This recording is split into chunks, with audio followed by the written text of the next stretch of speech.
Hey, Steve Minani here doing the junkyard crawl at Bernardston Auto Wrecking in Bernardston, Massachusetts with yet another GMC Toro-Flow V6 diesel. A couple weeks ago we featured one of these. They're very uncommon, very weird engines. 4-stroke, not 2-stroke like a typical GMC Detroit diesel. Now one thing about this truck is like many things in a junkyard, you can be fooled by first impressions. Chevrolet grill, well that's a Chevy. Well, GMC was the only division that offered the Toro-Flow diesel. Chevy did not. But with that said, we found out the cab on this has been changed out from a Chevrolet gas pickup truck to this 5-ton chassis. But with that said, the original hood is still here. And how do we know that? It says right here on the side, Toro-Flow diesel. Now you got to remember, in 1964, the Toro-Flow was new, but here it is, Toro-Flow diesel.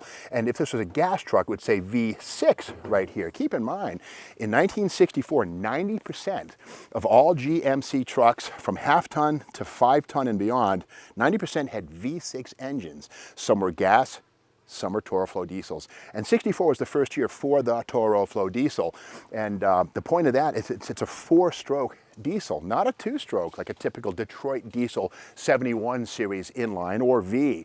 And let's take a look at that Toro-Flow V6 diesel.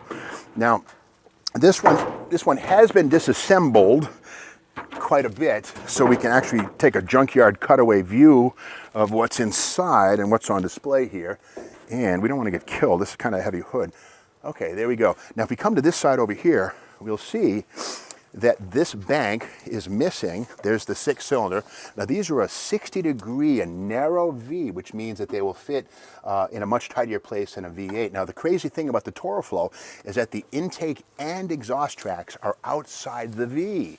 Here's the intake manifold, one of the two. It feeds intake ports. The exhaust ports are underneath it because the middle is occupied by the Bosch mechanical fuel pump. So unlike the gas V6s, which would have had a carburetor, the Toro-Flow, while similar, was not the same. Now speaking of that gas V6, here is a 1967 GMC conventional models catalog.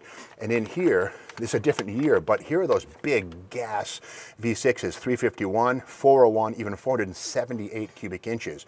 And the Toro-Flow really has similar bones. The difference is Toro-Flow has cross-bolted mains, the gas motors do not. The bigger ones here, of course, the V8 does have cross bolts, but the 6-bangers did not. But again, the Toro-Flow is available either in 351 or 480 or 478 cubic inches.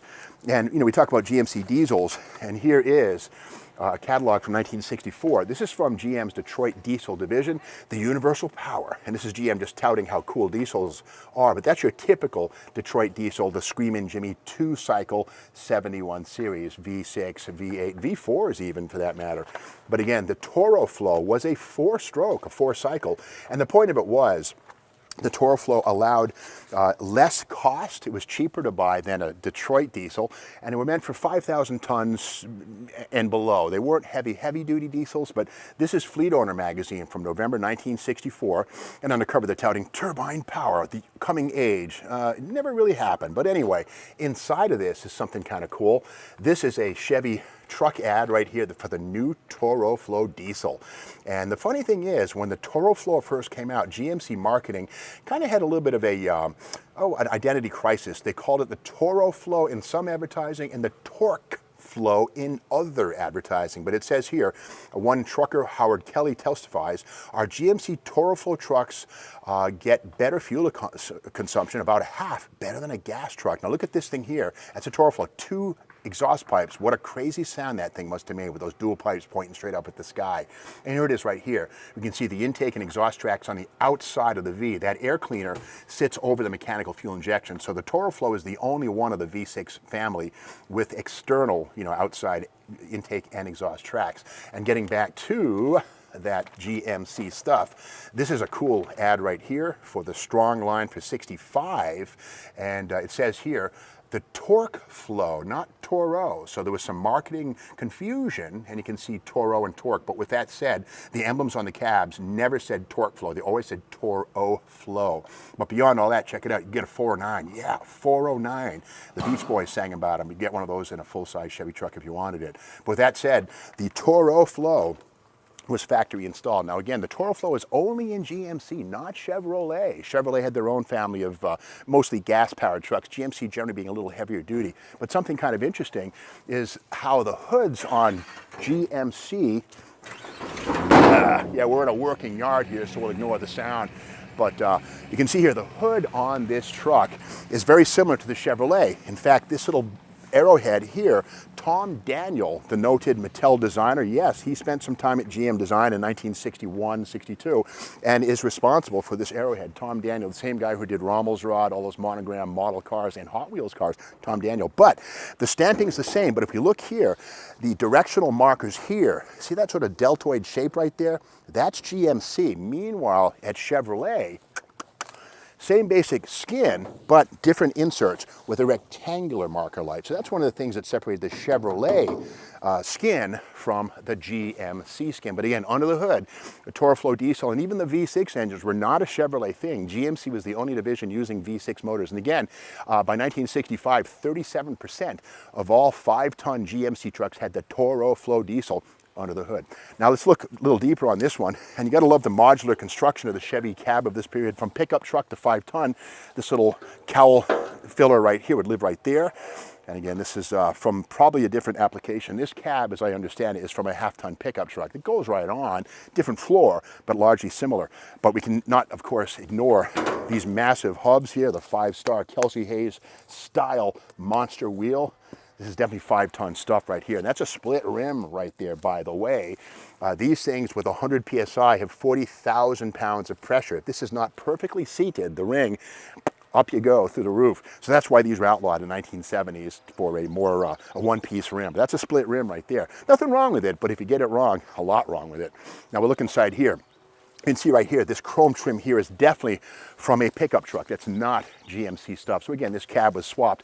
Another detail that proves this is from a gas vehicle. This is where the filler would have gone. Somebody over the years riveted in a piece of metal, bonded it up, but that would have been a gas fill for a gasoline powered vehicle. The diesel tank down here, much more in keeping with this truck's ToroFlow diesel.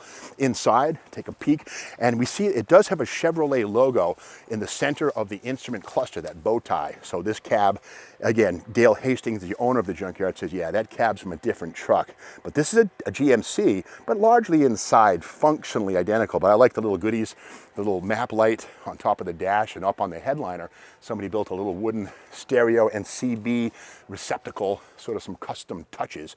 And of course, the back of the cab, part of its previous life is to pick up the sliding window right there, which is not something you need with a dump truck. And speaking of the dump truck, this is a modern era from when hydraulics replaced mechanical levers of the 1920s, 30s, and 40s. Hydraulics, of course, just as capable, in fact, more so. But there would be a power takeoff coming off the transmission, turning a drive shaft, turning a pump, creating hydraulic fluid, which then would be valved to raise or lower the dump body.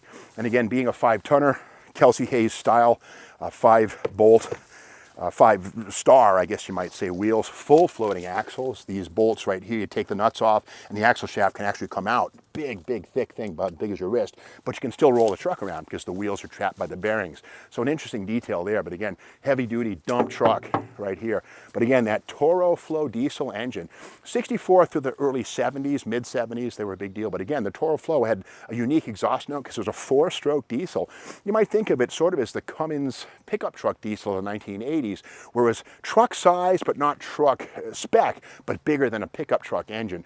Same thing, the ToroFlow was meant to basically take the place of larger gasoline engines, but without the expense of a full-on 2-cycle Detroit diesel, which would last a little longer. But again, these are pretty reliable engines. I know that one of the weaknesses on these ToroFlows was the Bosch mechanical fuel injection unit. And this core right here is probably pretty desirable. So if you know somebody can use it, hey, Burnison Auto Wrecking is always open. Call Dale Hastings and I stay out of the middle. But that is the story of the GMC, not the Chevy, but the GMC ToroFlow diesel 60-degree narrow piece, intake and exhaust tracks outside, really weird, unconventional design. Now, if you like this video, be sure to subscribe to the Steve Magazine YouTube channel. Give us a like, share this video with your friends, and hit the bell so you know when the next video hits, which is tomorrow morning.